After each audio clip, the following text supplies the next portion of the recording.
Drylands, like these in Kenya, are home to more than 2 billion people around the world. Despite their challenging climates, they can be rich in natural resources, providing valuable grazing, food, fuel, medicines and construction materials to those who live in them. Yet in recent times, traditional ways of managing the land have been overridden by a destructive competition for resources.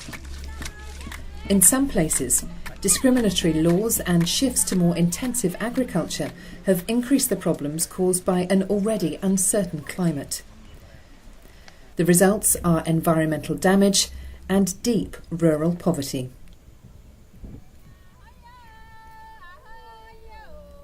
In Garba Tula, in the northeast of Kenya, IUCN and the Wildlife Resource Advocacy Programme are working with local people and authorities to ensure the fair and sustainable use of their dryland ecosystem. Central to this project is making sure that governments rethink and protect the community-based practices of local farmers. Here, the local vet has just removed a burdock seed from this cow's eye, allowing it to return to graze in the communal pastures with the rest of its owner's herd. Cattle like these are of great importance to the 40,000 people in Garba Tula whose livelihoods depend on them for food and income. For the rest of Kenya also, this method of mobile pastoral farming accounts for 50% of Kenya's agricultural gross domestic product.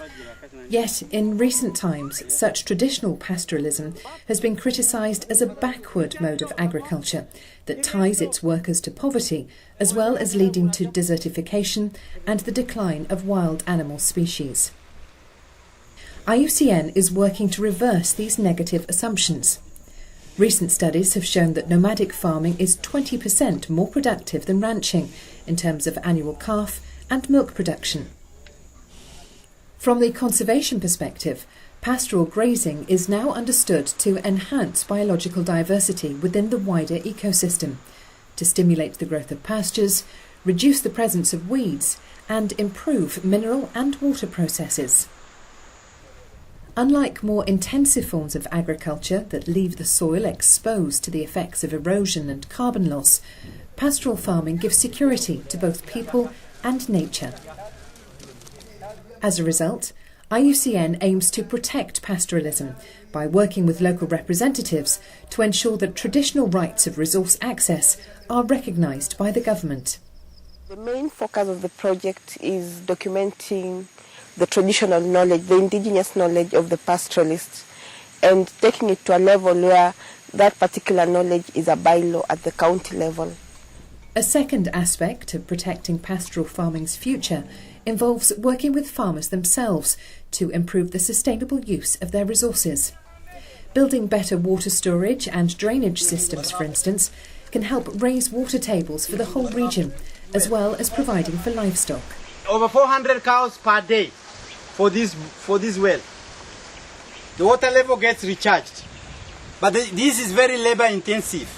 The project is looking for a better technology, a better way that can free labor and improve their livelihood.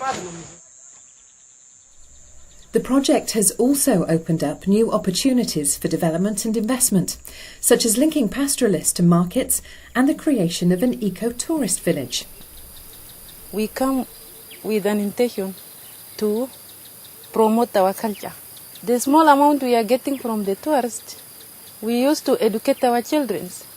We can sell our curio artifacts to the guests, and also the guests can come and sleep in our bandas. We have the traditional bandas here. And finally, by coordinating meetings between the community elders and government representatives, the project is helping develop stronger local voices that in turn can build a more secure future for both Garba Tula's people and its ecosystem. As the projects in Garba Tula are beginning to show, managing such a common pool of resources benefits greatly from closer interaction between local customary practices and national government. Through such changes, this environment will hopefully continue to provide for those that live in it and be a model of sustainability for other dryland areas.